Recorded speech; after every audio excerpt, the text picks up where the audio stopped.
Guess I should probably actually turn the camera on. Welcome inside the channel. It is 6:06 Eastern here on Wednesday evening, November 20th. It's officially week 12 of this NFL regular season, and tonight's live stream is brought to you by my friends at Primary Residential Mortgage. I got to say, there's nothing better than seeing the live chat just flowing and conversing amongst itself in the minutes leading up to me starting. I'm like frantically grabbing any and all content that I can do as the one-man band that I am and have been for years now. And there's just nothing better than cultivating a community of Ravens fans in and around Baltimore and well outside of Baltimore that I look forward to catching up with virtually, of course, every single day, twice a day.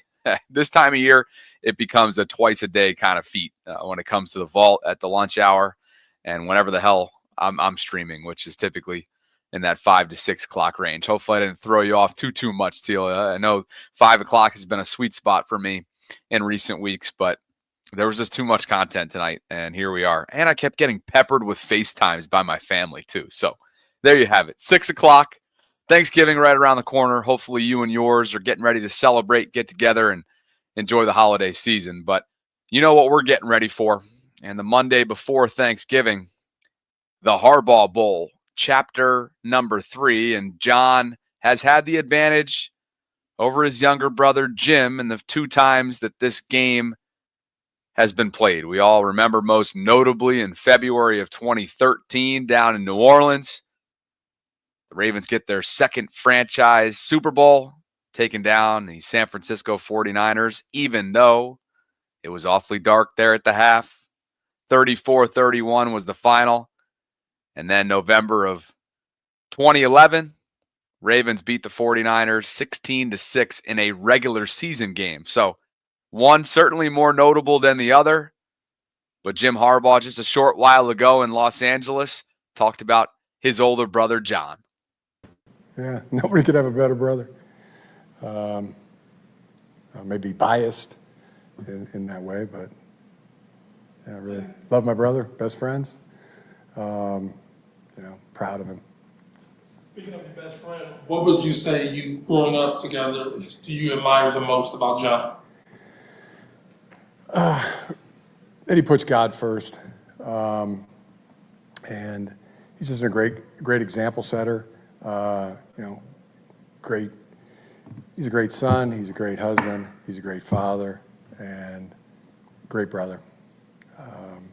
And he's great at what he does. And one of the most, if not one of the most competitive people, the most, if not one of the most competitive people that I know, and learned so much from him, and admire him. What do you admire about him as a coach? His competitiveness, his toughness. It's always in his teams. The way he just makes you, pulls it out of you. As iron sharpens iron, as the Bible would say. That resonates. More coming from Jim Harbaugh at the podium in just a bit. The Chargers, in his first year as the head coach of Los Angeles after spending years and years at his alma mater, the Michigan Wolverines. He made the hop after Brandon Staley and the Chargers just self-imploded last year. Made a hop back to the NFL, year 1 with LA. Again, the Chargers are now 7-3. And boy, oh boy, is that AFC West division awfully tough with them in Kansas City vying for first place. Obviously, the Chiefs were just handed their first loss of the season by the Buffalo Bills in the 4:25 slate up in Western New York on Sunday. But wins for the Chargers have come against the following teams thus far. Vegas, week 1. Carolina, week 2. Denver, week 6. New Orleans, week 8. And they've actually ripped off 4 in a row entering week 12.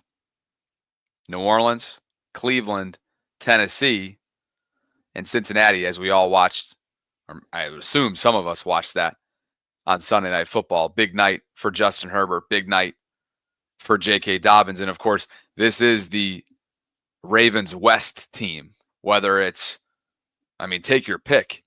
J.K. Dobbins, Gus Edwards, Greg Roman, Joe Ortiz as the general manager, Bradley Bozeman as center. And you can go on and on and on. Is Tony Jefferson still part of this team? I thought Tony played some reps for him at one point this year, or was at least with the organization at one point. So you can literally count. Just take your pick of how many former Ravens are a part of Jim Harbaugh's Ravens West, a.k.a. the Los Angeles Chargers, who I think could be one of the stiffest tests yet. And that's saying something for the Ravens, who have certainly had a first-place schedule. This has been one, 7-4 has had to have been earned. They've had a murderer's row beginning part of the first half. Certainly they've faced elite quarterback after elite quarterback. And what's funny is not a lot of elite quarterbacks have beaten them. Matter of fact, their 4 losses. Let's see if I can get this off the rip. Gardner Minshew, Jameis Winston. Okay, Patrick Mahomes is in a different category. But, yeah, 3 of the 4 quarterbacks, Russell Wilson, Jameis Winston, and Gardner Minshew. It's nothing against Russ, but, he didn't exactly look his best. Neither did Lamar, of course, on Sunday in Pittsburgh. But you get the point here. There's a lot of familiarity between the two teams. And there's been a lot of noise lately about John Harbaugh, the second longest tenured head coach in this league, who now is 1-8 over the last 9 games against his bitter rival, Mike Tomlin, and the Pittsburgh Steelers. Mike Florio caught up with Glenn Clark earlier today on his radio show, and he was asked about John Harbaugh. And part of his quote is as follows: "There have been a few fleeting moments. The fact Harbaugh won a Super Bowl relatively early in his career has softened conversation about starting fresh. If they hadn't won a Super Bowl, I think he'd already be gone." That from Mike Florio earlier today on Pro Football Talk. And I think that there's a lot of truth to what Mike says. When you win that Super Bowl, depending on the organization that you win it with, sometimes that buys you like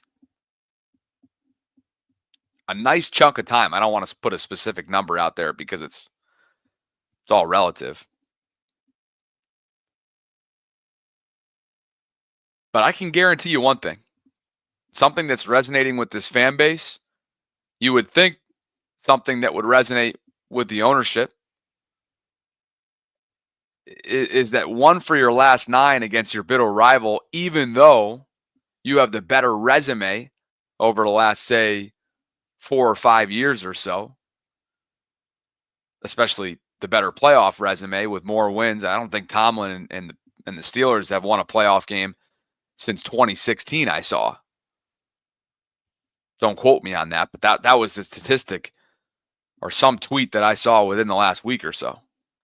I'm not saying John has had a ton of success in the postseason since that 2012 Super Bowl run, but he is always competitive, and the Steelers certainly are as well. What has been non-competitive is John Harbaugh going up against his mentors. Andy Reid, I guess mentor, and in this case, his peer, who began the year prior to him with his respective franchise in 2007.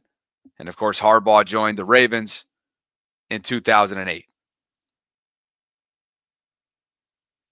First and second longest tenured head coaches, respectively, league-wide. And I think a lot of this noise, depending on the week that noise is being made, some of which feels hyperbolic, some of which feels a little overreactive. But then again, some of it actually feels warranted, particularly when it comes to game mismanagement. I think if there's one thing that you can really knock John Harbaugh for and critique him in recent years, it's the game management portion of his job, which could so easily be solved by bringing in a Jerry Roethlisberger, which they were rumored to be interested in doing this past offseason, and it fell through. He can help. He is a proven specialist when it comes to game management, special teams, which, oh, by the way,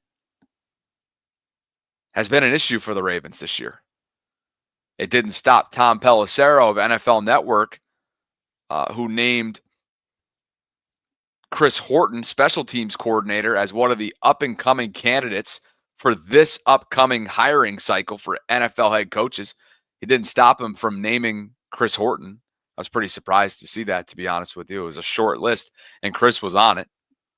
By the way, among those, and it wasn't that short of a list, but among the list, not included, more of like an honorable mention, was Todd Monken. I don't know if that's his age. I don't know if that's a general feel around the NFL that he might be better served as a coordinator. But Chris Horton was named as like a primary candidate for this upcoming hiring cycle at the head coach level around the NFL. Todd Monken was not, for whatever that's worth, in this NFL.com article put together by Tom Pelissero. If you were watching The Vault earlier today, you're going to hear this clip for a second time. And maybe it'll be just as painful, depending on how much you fan, as it was the first time around. But I think it needs to be heard. And this is from the rival himself. This is from the enemy number one, public enemy number one. He no longer is, or maybe in your mind, he always will be. But Big Ben Roethlisberger, the former Pittsburgh Steelers quarterback, now has a podcast. And he and his co-hosts were analyzing Steelers Ravens. And Big Ben analyzed why Mike Tomlin, in his mind, has had the upper hand on John Harbaugh in recent years. Listen to this. Pinpoint why. I would just say that, and I want to say this with all due respect, right? When you say with all due respect, I think you can say anything you want. Really? I think. Anything? So I think people in the South feel that way. Oh, well, let me get my You can notes. literally say either bless their heart Yeah, or with all due bless you. respect. With all due respect, sir. I'm going to say this because I appreciate this guy. I think he's a really, really good coach. He's a Miami, Ohio guy. Hey. But to be honest, I really think that Mike Tomlin's cooking in Harbaugh's kitchen. He's all in that. He's all up in here. Brownies. He's Chef Evan up there. Oh. He's Chef Evan up in the kitchen. Wow. Good for you, Just Coach cooking. T. I think that Tomlin's out coaching him. And it's not just Tomlin. It's not just head and head, but taking the time out before the 2-point conversion at the end of the game to see what they're in, and then I just think that the way that Coach Belichick used to out-coach certain teams, Yeah. it feels like that's what we're doing to them. We're just out-coaching them. Ben Roethlisberger may be saying what a lot of you are feeling and thinking just out loud. Ben said, quote, "To be honest, I really think that Mike Tomlin's cooking in Harbaugh's kitchen. He's all up in here," pointing to his head. "I think Tomlin's out-coaching him. The way that Coach Belichick used to out-coach certain teams, it feels like that's what we're doing to them. We're just out-coaching them." Lamar Jackson is 3-9 combined thus far against the Pittsburgh Steelers and the Kansas City Chiefs. He is well above 500. And I mean like 30-plus games above 500 against the rest of the league throughout his soon-to-be 7-year NFL career. It's just plain different when John Harbaugh and company go up against their rival and go up against what Lamar once referred to as his kryptonite in Kansas City. What Big Ben referenced there in a crucial moment ahead of the would-be game-tying 2-point conversion try on the road, 1 minute and 6 seconds left in the fourth quarter. You're trying to tie the ball game up at 18 apiece and force overtime. Coach Tomlin wisely calls a timeout to see what the Ravens, one, were setting up to do, and two, how they would adjust after the timeout was called. Well, while they adjusted, it was more of a tweak. It was an adjustment. Let's run the opposite way. Let's ask Lamar to go left into no man's land. And Isaiah Likely and Nelson Aguilar are going to be totally confused in terms of their alignment. Nelly's going to end up whiffing. Isaiah's going to end up being useless on the play. And it's completely sunk from the jump. Lamar goes nowhere. The play was going nowhere. Pittsburgh takes a 2-game lead on the AFC North. 2-game lead atop the Ravens. And at 7-4 right now, while there's a lot of worse spots you could be, pretty much every single win this year, the self-inflicted conversation has been surrounding the Ravens. And while for the optimist or the apologist, when it comes to fandom, maybe views that as something that's encouraging, and I don't think that's a bad way of looking at it. Certainly, I think you could walk away from Sunday knowing that Justin misses 2 field goals, you turn the ball over 3 times, you're penalized 12 times, you don't use Derrick Henry on a 2-point conversion, you get dominated in time of possession, Lamar was tentative, and so on and so forth, and yet you still had an opportunity to send that game into overtime with 1 minute left, right? The optimist is looking at that like, wow, we still had a chance. And I don't disagree. But what I more so look at big picture, at what point is this whole self-inflicted excuse going to grow old? Going to grow old for Steve Bisciotti? Going to grow old for the folks that are suiting up on Sunday in that locker room? Because it hasn't been good enough. And we can talk all we want about how they're better than this. But at some point, you got to ask yourself, are they? Is this pass defense better than the 32nd ranked unit league-wide? I'd like to think so, and hopefully their personnel adjustment makes that absolutely the case. Meaning Kyle Hamilton and Ardarius Washington are going to be the deep safeties moving forward, an adjustment that was made and immediately paid dividends for Zach Orr's group on Sunday in Pittsburgh. They got to hope that that'll continue. They got to hope that Roquan Smith, even though he missed practice today, won't have a serious hamstring setback because they need him, and the drop-off to Malik Harrison is significant. They got to hope that a Tre'Davious White will sip out of the fountain of youth and maybe, just maybe, start to eat away at Brandon Stevens' snap count. They got to hope that Travis Jones up front, the interior stud, run stuffer specialist, doesn't get bogged down the second half stretch here with that ankle, which caused him to miss practice today.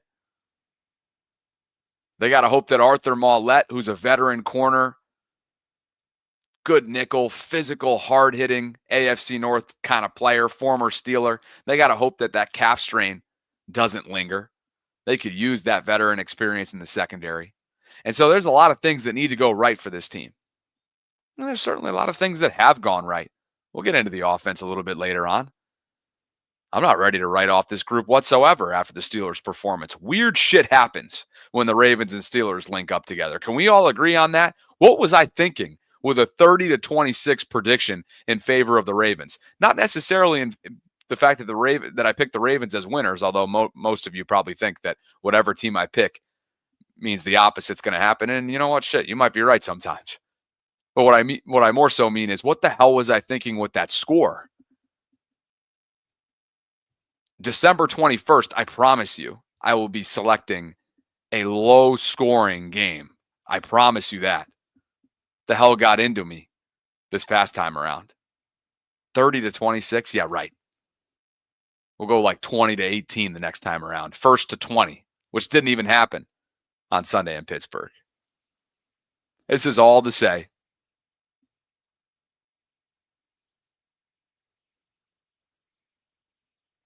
I'm not going to sit here and deny the fact that if things don't go in the right direction down the second half, and it's going to be harder than it was, I should say, last year. It's not going through Baltimore, the road to New Orleans. Unless something miraculous happens over the next month and a half, the Ravens are going to be on the road. And they may very well have to be in Buffalo and or Kansas City in order to get to where they want to go. And so it's not going to be easy. What is easy, comparing especially to the beginning part of the year, is the strength of schedule or lack thereof down the stretch. A lot of winnable games down the stretch. And while I think the AFC North is certainly far from guaranteed in terms of what the Ravens can capture, 6 of the last 8 games for Pittsburgh is against AFC North divisional opponents. This division is going to change a lot between now and early January. I will promise you that. There is a lot left to be written, and there's a lot left to be said about what the Ravens and Steelers will end up becoming as the winter months near. And those two teams will rematch, like I mentioned, on December 21st. Well, back to the Harbaugh Bowl. Jim Harbaugh met with reporters at the podium just within the last hour or two in Los Angeles. It's Monday Night Football coming up, Week 12. That'll be an ESPN call, 8:15 kickoff. Has there been anyone not named Joe Burrow who's been more portrayed as the golden boy than Justin Herbert has throughout his career? I think Justin is a tremendously talented quarterback. But you can't compare him to Lamar Jackson. Justin has a career winning percentage so far, or I should say, a career win-loss record in Los Angeles of 37-35. The Chargers are 7-3 right now. In terms of career statistics, this is year 5 for Justin. He's got a career completion percentage of 66.3. Over 19,000 passing yards, 127 touchdowns, 43 interceptions. Lamar, of course, got a couple years on Justin in terms of service time. We all know the ridiculously impressive win-loss record of 65-23 so far.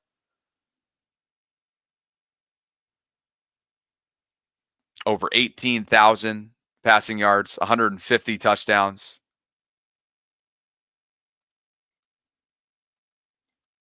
And what he's done on the ground, too, needs no introduction. Over 5,800 yards through almost 7 years.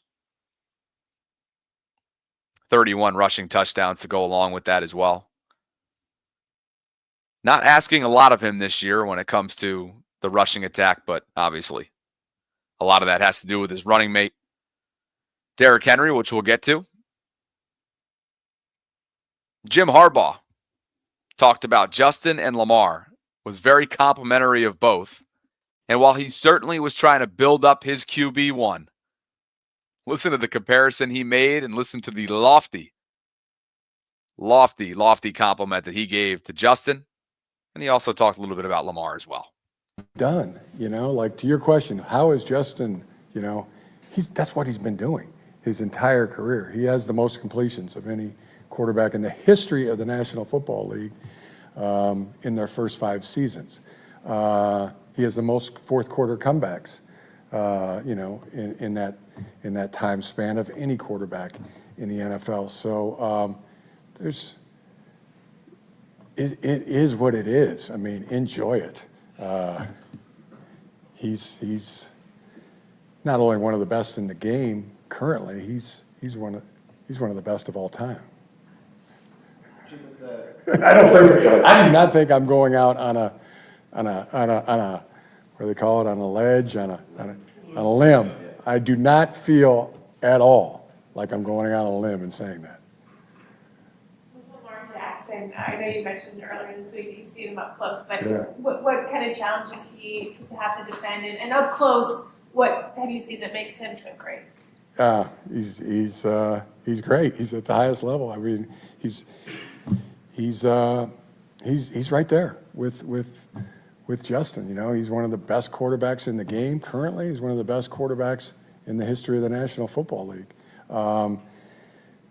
They are. I mean, I would be like those two looking in the mirror when it comes to, you know, competitiveness and doing anything and everything for their team. Yeah, mirror images. All right. Jim Harbaugh talking about Justin Herbert and referred to him as one of the best of all time. He then went to talk about Lamar and said, quote, he's right there with Justin. He's one of the best quarterbacks in the game currently and one of the best quarterbacks in the history of the National Football League. And prior to that Lamar quote, you heard what he had to say in the beginning, which was, I don't think I'm going out on a limb when referring to my QB1 as one of the best of all time.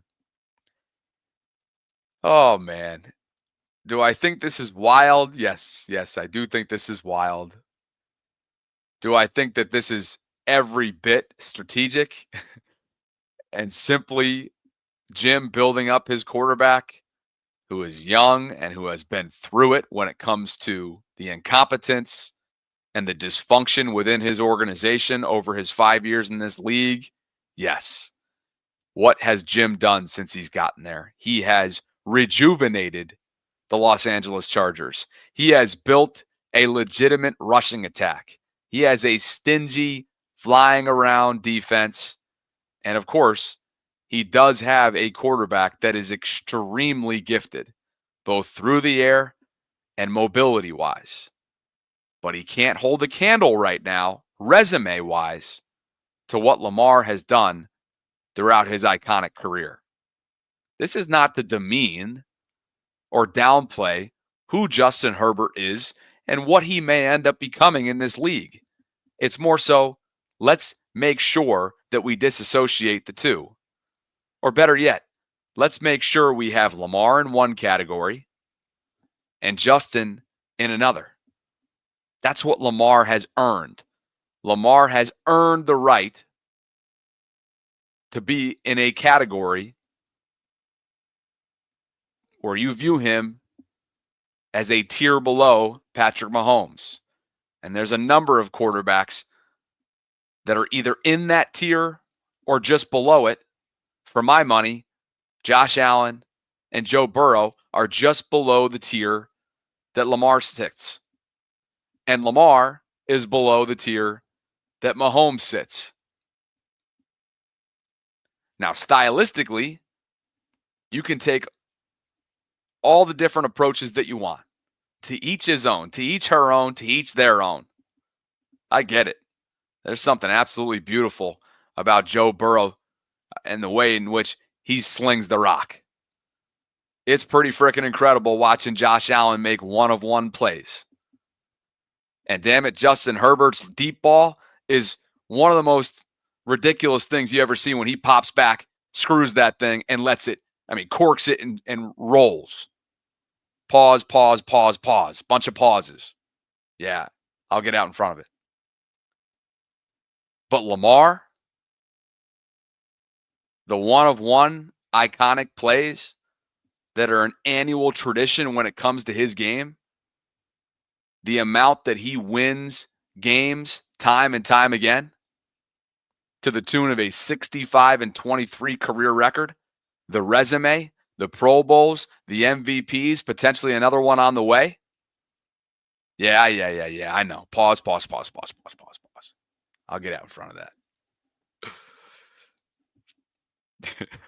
You sling it, you cork it. I was just like, and after a while, I was just like, let me get out in front of this. I'm about to get absolutely wrecked in the live chat. Right? You can have this conversation and you could do it respectfully from both angles. You can give Lamar his flowers and understand what he has established himself as in this league. Justin is yet to be established. You've seen the flashes, you've seen the brilliance, you know the potential. If it weren't for Brandon Staley and the Chargers charging all these years, maybe Justin would have a very different overall resume, a different postseason resume. But that hasn't been the case yet. And Jim Harbaugh is trying to turn that around. And I think that's what makes this matchup, not just from a Harbaugh on Harbaugh type of mindset, but from the quarterback mindset, from the fact that it's prime time. The Chargers have a hell of a defense. The familiarity between the two. Ravens, you would expect, are going to get back to their high-flying, high-powered primetime performances from an offensive standpoint. And the defense is probably coming off its best game of the entire year, with the exception of maybe the Buffalo Bills primetime game on Sunday night. I appreciate you guys for being here. Over 450 of you across all platforms. Tonight's live stream is brought to you by my friends at Primary Residential Mortgage, and you guys know the drill. If you could, if you'd be so kind, goes a long way if you click on that link that's in the live chat. It's a pinned comment, and it takes you to my unique URL and landing page at Primary Residential Mortgage. And with the holiday season around the corner, you maybe, just maybe, are looking for a way to access extra cash for gifts and celebrations. If that's the case, I got a solution for you. PRMI's Cash Out Refinance lets you tap into your home's equity, which allows you to access the funds you need for your holiday shopping and festivities. And on top of that, Primary Residential Mortgage is going to cover the cost of your closing. Right? So closing costs up to $750 will be covered for applications that are submitted by February 9th of 2025. You can take advantage of this special offer by applying through the PRMI Mid-Atlantic website. Mention my name as you go throughout the process to redeem that. Click on the link to get started today. It's in the show notes. It's a pinned comment right now if you're on YouTube. You can reach out to PRMI today. Make this holiday season even brighter. Help yourself out. Help me out a little bit because of the continued support that I'm receiving from one of my most trusted, long-standing brand sponsors, and that is the folks at Primary Residential Mortgage. Big thank you to them for the continued belief in what I'm building. Well, I'll tell you what. Chris Mad Dog Russo seems to change with the wind when it comes to Lamar Jackson. I'm old enough to remember, not all that long ago, when he referred to comments made by John Harbaugh over the summer as, you know what, maybe Harbaugh was right. And remember what Harb said? Quote, the vision that we have together is that Lamar Jackson is going to become and be known and be recognized as the greatest quarterback ever to play in the history of the National Football League. That is what John Harbaugh said over the summer. And as you can imagine, that got a whole lot of run across social media. He was mocked, he was critiqued, he was ripped, and even me at the time thought it was a little bit out there because it set up Lamar for just media scrutiny from every which angle, because we know he hasn't had the postseason success. We know he hasn't gotten to the Super Bowl yet. And he's chasing, along with so many other quarterbacks of his generation, Patrick Mahomes. Well, Mad Dog, not long after Lamar went on yet another tear, just probably about a month ago, it was not all that long ago, where Lamar was in his bag. And of course, it feels like a lifetime ago coming off the Steelers' performance and the 16 for 33 and the interception that wasn't his fault and the tentativeness and how unsure he seemed. And he didn't take a lot of the lanes and windows he had for runs, yada, yada, yada, yada. But just a month ago, it was Chris Mad Dog Russo himself who got on ESPN and was touting Lamar and was standing by John Harbaugh's comments and building him up and taking him over Mahomes and calling him the greatest quarterback in today's game. So on and so forth. Doing what Mad Dog does, right? Running his blood pressure up, screaming at the top of his lungs, getting red in the face, and barely even taking any breath for oxygen. That's exactly what happened earlier today when he was talking about Lamar and Josh Allen, and of course, this MVP race that is heating up right now as we enter week 12. Here was Mad Dog earlier today. Is a lot closer to where Patrick Mahomes is than anybody is to Josh Allen. So in other words, one is Mahomes, not 1A yet. Pretty close to him is Allen, and way down the bottom of the totem pole is everybody else. Lamar Jackson, who he never beats Pittsburgh anyway, his performance against the Steelers was absolutely putrid. He stunk, and I know he threw a touchdown pass to Zay Flowers. The two-point conversion was a disaster. He overthrew receivers all day. Pittsburgh won a game, and they didn't score a touchdown. No touchdowns. They kicked 6 field goals. Now they're 2 games behind him, 2.5. If you look at the tiebreaker scenario, he's, 1-5 lifetime or 1-4 lifetime against Pittsburgh? He doesn't win in the playoffs. And I'm telling you right now, that Josh Allen, that guy is so good. I mean, he's now beaten Mahomes 4 straight times. Hasn't beaten him in the postseason yet, but he's beaten him 4 straight times in regular season play. His performance on Sunday against them, like it was last year in the divisional round when they should have beaten them, and Bass missed a field goal to tie it, was great on Sunday afternoon. I am tough. Jim Harbaugh training camp, this guy is going to be one of the great quarterbacks in the history of pro football. John Harbaugh. John, here's what I want you to do for once. How about no penalties? Okay? They lead the league in penalties. They do. He killed them in the penalties in the Kansas City game in the championship game last year. He got unsportsmanlike conduct penalties. He was awful. And that penalty situation you were there. They were 12 penalties. I know. 12 freaking penalties. Now they're here. I'm tired of Harbaugh, too. Harbaugh this, Harbaugh that. How about your team play a little disciplined football? And how about your quarterback make some plays? I mean, and everybody making a big deal about Derrick Henry. Last year they had the top seed without Henry. This year with Henry, they're going to be the 5th seed. So, I mean, where in fact has Henry made such a huge... One other thing. What? May I? Yeah, Steve? go. Yeah. You can take those 2 MVPs. Oh, here we go. Not. Don't say and you can put them where the sun don't shine.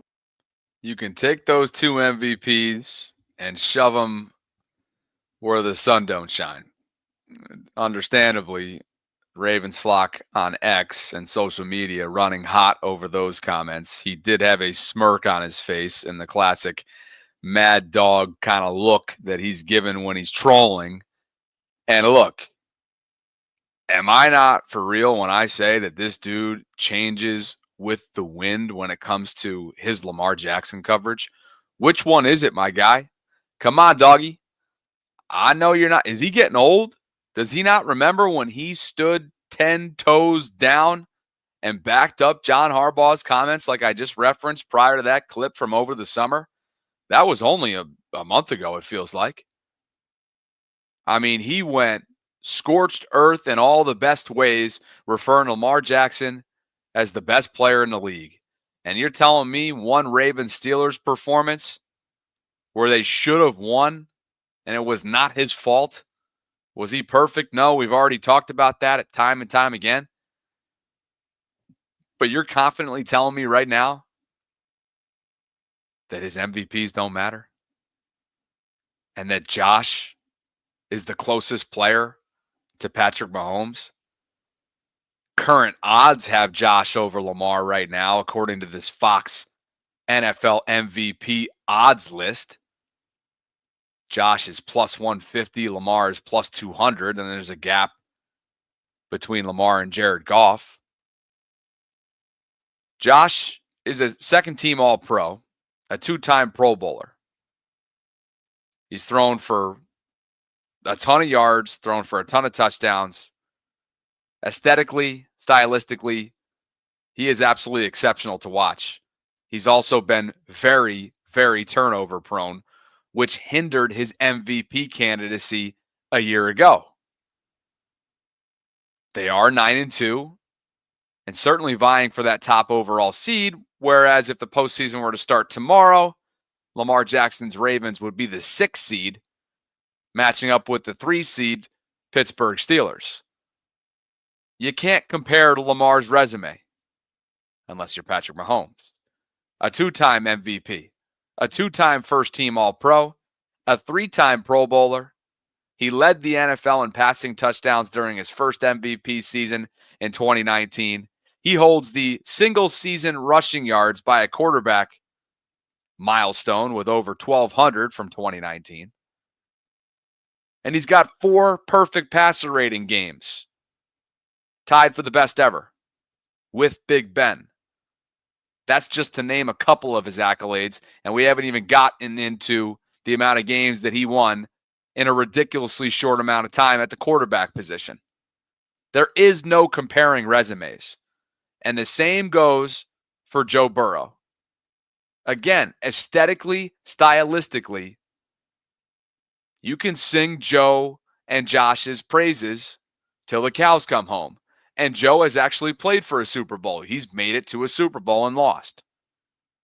But in terms of resume, in terms of full body of work, in terms of the value that he has given and how much his team relies upon him and his consistency and his presence and his stability, there is no comparing to Lamar Jackson. Josh is making a case this year, no question, especially with the departure of his number 1 in Stephon Diggs. And there's plenty of injuries that the Bills are dealing with as well, including his big body rookie, Keon Coleman. But I'm telling you, through 12 weeks, Lamar is still the MVP frontrunner, and don't let anybody else tell you differently. He's got Josh beat in the following categories: completion percentage, passing yards per attempt, passing yards per game, passing touchdowns. He's thrown less picks. He's got a better quarterback rating. He's rushed the ball more, both attempts and yards. Josh does have him beat in win-loss record so far through 12 weeks. Buffalo sits at 9-2. Baltimore is 7-4.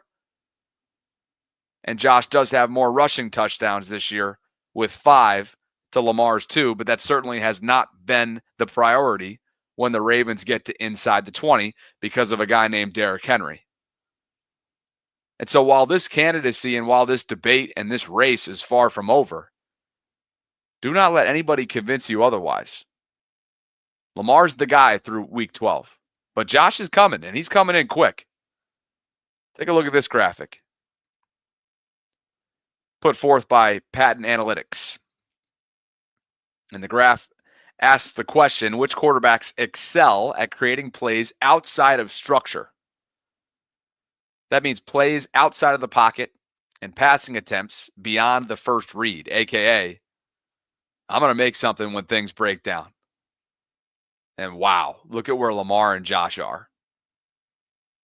This is in terms of create rate over EPA per play. And Lamar and Josh are neck and neck, and they will continue to be exactly that in this MVP race. It's going to be a lot of fun to watch this play out and unfold over the next month and a half. But again, for Mad Dog to say that Josh Allen is the closest to Mahomes and there's no one else even remotely close to Josh is ludicrous. And yet another example of the unbalanced coverage of Ravens quarterback Lamar Jackson, which has become all too familiar around these parts.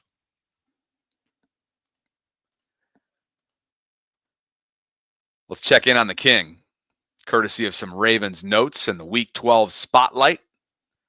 Derrick, entering Week 12, leads the league in the following categories, so everybody barking about the usage and him being underutilized can relax. Again, context is key. Derrick didn't have any touches in the fourth quarter, which was inexcusable on the 2-point conversion, but he did not have any elsewhere. He did not have any touches because the first drive ended in a ridiculous, miraculous interception by Peyton Wilson. And then the second drive, 10 plays, touchdown. Didn't necessarily need him on that drive. You need to have him in there at the 2-point conversion. We all understand that. First in rushing yards. First in rushing touchdowns. First in total touchdowns. First in rushing first downs. First in 20-plus yard runs. First in rushing attempts, which is the key to the statement that I just made. And first in rushing yards per carry on average. Yeah. He's also closing in on a franchise record, which is the most single-season rushing touchdowns. Jamal Lewis back in 2003 had 14, and the King, most likely, barring something unforeseen and unlikely, will easily surpass the great Jamal Lewis. The most Ravens total touchdowns, single-season history, Derrick already hit that number. Mark Ingram and Ray Rice, Mark in 2019, Ray in 2011, all interlocked at 15. Derrick hit that number on Sunday in Pittsburgh, and he will continue to rewrite the Ravens record books as he so often does with NFL record books. And the duo, not so bad statistically. Lamar still a top 2 passer in terms of passing yards, 2,876 to Joe Burrow's 3,028. And the King still leads the way, even after a pedestrian-like performance against the Steelers.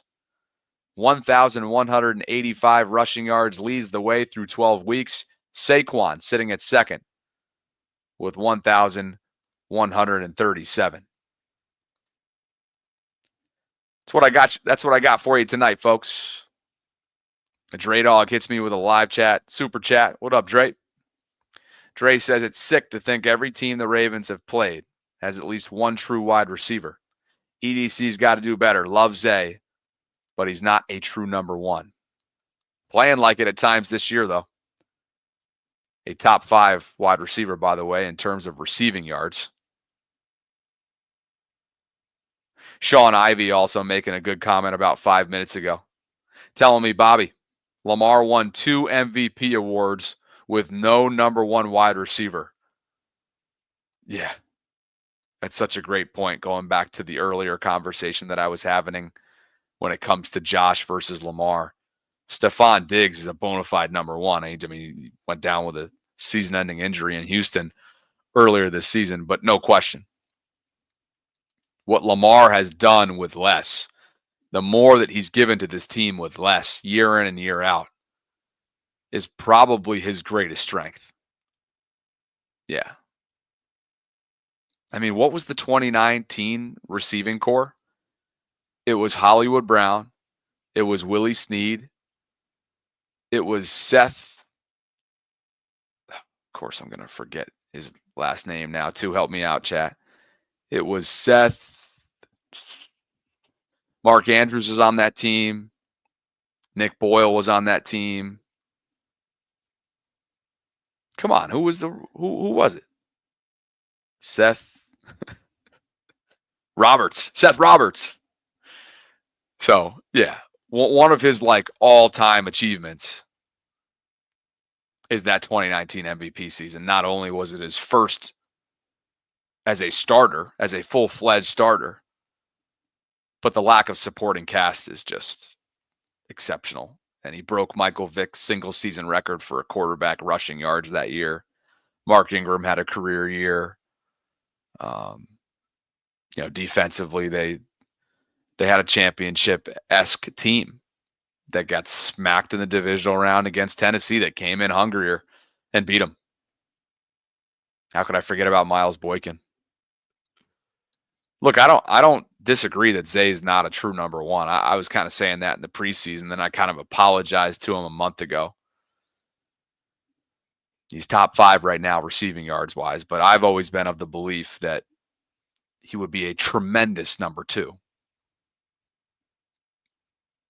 We'll see how the Ravens assess their NFL draft coming up in April. 11 total picks. Long way to go between then and now. Well, thank you guys for dropping by as always. Sorry for the extra hour late. Usually in the 5 o'clock hour. Hopefully I didn't screw you guys up too much. If you want to donate to the channel, you can do so through Venmo or Cash App or the YouTube Super Chat feature. Would love for you to like the video. Go check out my brand sponsor and what they're doing at Primary Residential Mortgage. You can get your closing costs covered up to $750.